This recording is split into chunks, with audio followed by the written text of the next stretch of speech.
धूप के बर्फबार, भक्ति, प्रेरणा और परिवर्तन की कहानी। जिन घर साधु न पूजिए, घर की सेवा नाही ते घर मरघट जानिए। भूत बसे तिन माही कबीर दास जी कहते हैं कि जिस घर में साधु और सत्य की पूजा नहीं होती, उस घर में पाप बसता है। ऐसा घर तो मरघट के समान है, जहाँ दिन में ही भूत प्रेत बसते हैं। दोस्तों, आज संत कबीर जी का दोहा समझेंगे, एक कहानी से माध्यम से। पर उससे पहले आपको भी संत कबीर जी के दोहे पसंद है तो वीडियो को पूरा देखिए और वीडियो को ज्यादा से ज्यादा शेयर कीजिए और लाइक बटन और सब्सक्राइब का बटन जरूर दबा दीजिए।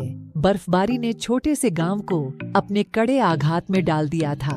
हर तरफ बर्फ की चादर ओढ़ रही थी और गांव वाले अपनी जिंदगी की सबसे मुश्किल चुनौती का सामना कर रहे थे। सड़कें बंद थीं और इलेक्ट्रिसिटी की सप्लाई भी रुकी हुई थी। इस बुरी तबाही में भी एक आत्मनिर्भर गांव वाला था, रामलाल। रामलाल गांव के एक बड़े नेता थे और उन्होंने अपने क्षेत्र में सामरिक एकाग्रता बनाए रखने के लिए कई कदम उठाए थे, लेकिन बर्फ की तबाही ने भी उनको नहीं छोड़ा। उनका घर बहुत ही दुर्दांत प्रकार से प्रभावित हुआ था। एक दिन जब रामलाल अपने घर के सामने बर्फ शोभा कर रहे थे, एक विशेष दिखाई दी देने वाली चीज ने उनकी निगाहों को कुछ खास पकड़ लिया। वह एक पुरानी किताब थी जो उनके अंतर्मन को हिला देने वाली कहानियों से भरी थी। रामलाल ने उस पुरानी किताब को अपने हाथ में लेकर कहा, यह कहानी कैसे यहाँ आ गई और यह इतने समय से कहाँ छिपी हुई थी। उन्होंने किताब को खोला और वहाँ एक खास पृष्ठ था जिस पर सत्य और भक्ति का अनुभव लिखा हुआ था। रामलाल ने देखा कि इस किताब में कहानियों के माध्यम से सत्य, भक्ति और आध्यात्मिकता की बातें सिखाई जा रही थीं। अगले कुछ दिनों तक रामलाल ने रातों रात उस पुरानी किताब में खो जाने का अभ्यास किया। वह कहानियों के माध्यम से अद्भुत और गहरे रहस्यों को समझने लगे थे। एक रात जब वह एक खास कहानी पढ़ रहे थे, वह भूचाल से हिला दिए गए।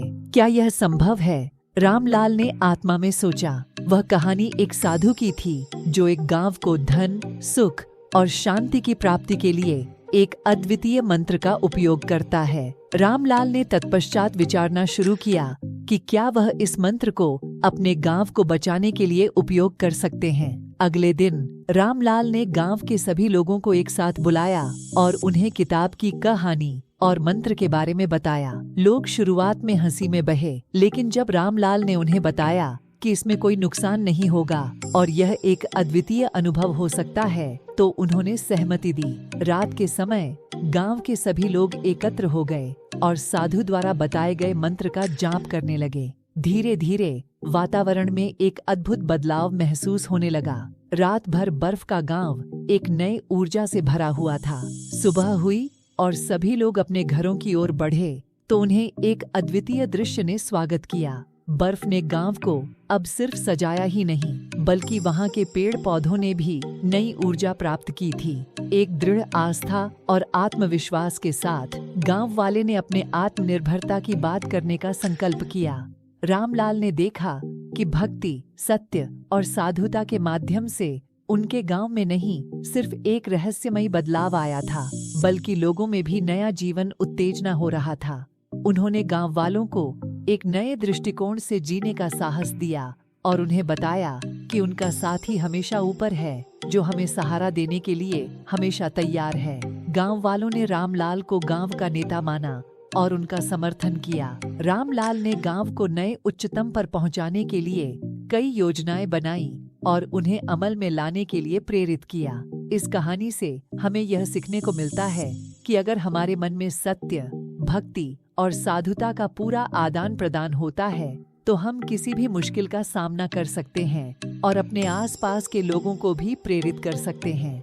रामलाल ने अपनी आस्था और विश्वास के साथ अपने गांव को नए उच्चतम पर पहुंचाया और एक सशक्त और आत्मनिर्भर समुदाय की नींव रखी।